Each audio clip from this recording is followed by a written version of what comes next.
Okay, part 3, that conceptual framework does not adequately follow usage because what it does is imposes boundaries, but usage is actually focused internally on the prototypes of a conceptual category. So this is a theory that's called prototype theory. The idea is basically that through our lifetime we have experience seeing conceptual categories being used, and we develop intuitively an understanding of the prototypes of those categories. And category membership is based on the intuitive perception of some manner of similarity to that prototype, or what they call cognitive exemplars.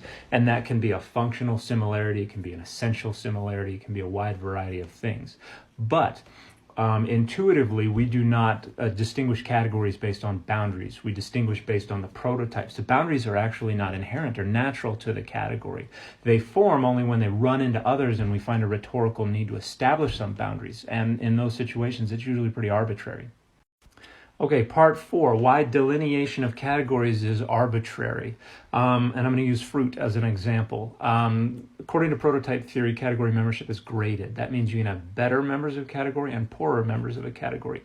And fruit is a wonderful example because we all think of apples and oranges and bananas and things like that as great examples of fruit. However, olives, figs, tomatoes, consistently ranked as poorer members of the category. They occupy the periphery of the category where their membership is even debated. The Supreme Court, for tax purposes a long time ago, said that tomatoes were a vegetable. And you know why? Because you did not eat them for dessert. That was the necessary and sufficient feature of fruit that they wanted. And this is because those necessary and sufficient features are based on perception and based on rhetorical need. They are not based on the features that actually produce the intuitive prototypes. Okay, part 5, what does this have to do with racism? If we look at debates about the meaning of racism, we see two broad definitions of the term. One is that it is just the generic belief in the superiority or inferiority of a given race, pretty generic. The other is that it is that belief, however, backed up with systemic or social power. And it's that last feature that really sits at the crux of this. There is a sense in which both definitions are right because there are people who use the term in each of those ways. So in a sense, it does get at usage. There is also a sense in which it is wrong because it is excluding usage in order to draw that boundary. And so the question becomes, what use is the definition? And in the next video, I'm going to explain exactly how we use them to structure power and values to serve our own interests. Okay, part 6, what's at stake with these definitions? In short, if racism is racial prejudice in any direction, then you can be racist against white people, which is rhetorically useful for white folks because, hey, you're being racist against me is a very powerful accusation that can be used to shut down arguments and also to vilify and problematize the initiatives that minorities are using to try to dismantle white supremacy. If systemic power is necessary, it means you cannot be racist against white people, at least not in contemporary Western societies where we exercise the overwhelming majority of systemic power. Now, if you look in most dictionaries today, you're going to find the broader definition because they're trying to be inclusive of all the usage. However, that's not the only question to ask. Why are the other definitions being used? Obviously, white folks are going to appeal to one more than another because it's helpful for their structuring of power. But is one usage more right than the other? That's next. Okay, part 7. If we look at the history of the use of the term racism, the usage prior to the civil rights movement unilaterally involves systemic power. It is always used in reference to powerful people against less powerful people. It's coined in the early 19th century in reference to the U.S. government's poor treatment of First Nations people, of Native Americans. In the early 20th century, when it was used in reference to the fascist movements, the Nazi movements. The term racialism was more common during this time period, but they were more or less synonymous. It wasn't until the civil rights movement that white people came up with the phrase reverse racism as a way to undercut the accusations of black folks. But the term reverse in that phrase makes clear they understood racism to go in a specific direction. And so prior to the civil rights movement, the systemic power definition was definitely more common. Okay, conclusion. What has happened since then? Reverse racism didn't go very well. It was pretty self-defeating to acknowledge that racism went in a specific direction, because if it did, it meant reverse racism wasn't really a thing. So since then, white folks have appealed more commonly to the more generic dictionary definitions. There are some definitions that talk about social power in the 60s and 70s and things like that, but these days they tend to be more generic, and that is very useful for white folks, precisely because it structures power in their favor. However, if you are using your systemic power to structure power in your favor and against the interests of minorities, well, that's racism. So in these discussions about the definition of racism, try to figure out why people are defining it the way they are. Are they doing it for racist purposes or not? Hey everybody, wanted to talk briefly about the title Son of Man. We know it from the Hebrew Bible, particularly Ezekiel, as a reference to humanity. In the New Testament, it is used exclusively as a messianic title for Christ.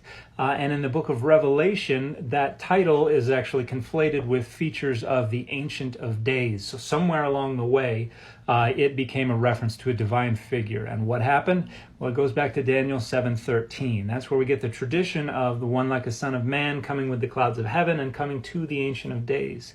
But the earliest Greek translation we know of this text says something a little different. It actually says the Son of Man came as the Ancient of Days. And it seems that a tradition developed within Greco-Roman period Judaism of a messianic divine mediator figure who was known as both Ancient of Days and the Son of Man. And that tradition is taken up in the New Testament as a way to identify Christ as this mediatory figure. Hey everybody, wanted to talk briefly about the angel of the Lord, who appears in a bunch of early Hebrew Bible narratives where their identity seems to be conflated with that of Yahweh. For instance, Exodus 3 and verse 2, it says the angel of the Lord appeared to Moses, but throughout the rest of the chapter, that entity explicitly identifies itself as Yahweh. And a feature shared by all of these early narratives is that if you just take out the word malach, messenger, or angel, they tell perfectly normal stories about Yahweh interacting with humanity, doing things that deities do and not things that divine messengers do. And what this means is that the angel of the Lord likely originated in textual interpolation, or an editor inserting something in the text likely to distance the deity from physical interaction with humanity. And we know this was something that editors liked to do because things like the Septuagint, the Targumim, the Samaritan Pentateuch actually do it more frequently later on in time. There are no other gods, and yet you can also find verses that clearly talk about the fact that there are other gods. Hey, this is an interesting verse. This is an interesting question. I would point out about Isaiah 43:10 in this statement, no God was formed before me. The verb for formed there is yatsar, which refers to making things with clay, like pottery. And so the idea is, this is when the Israelites are in Babylon, the idea is those idols that those people are making, those aren't real deities. It's rhetorical. It's like me saying the Raiders aren't even a real football team. It's not asserting a philosophical monotheism. It's rhetorically denigrating the deities of the nations and saying they don't count, they don't matter, they're worthless. This is similar to all gods, worship him rhetoric from Psalm 97:7.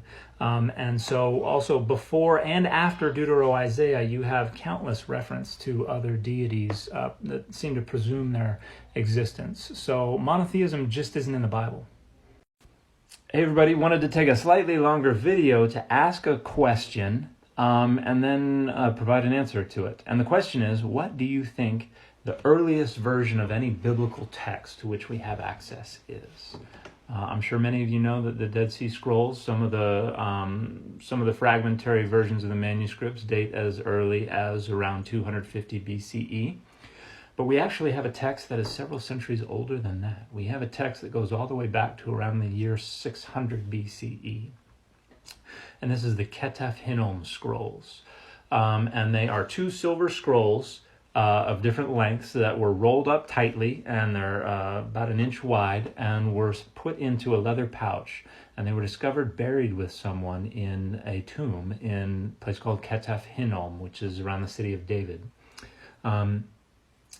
And these scrolls have inscribed upon them a version. It does not exactly match the Masoretic text, but we can tell it is this text, a version of the priestly blessing from Numbers chapter 6. And this pouch was probably worn around someone's neck as an apotropaic amulet. Apotropaism is the warding off of evil. So an apotropaic amulet would be worn to protect a person and ward off evil.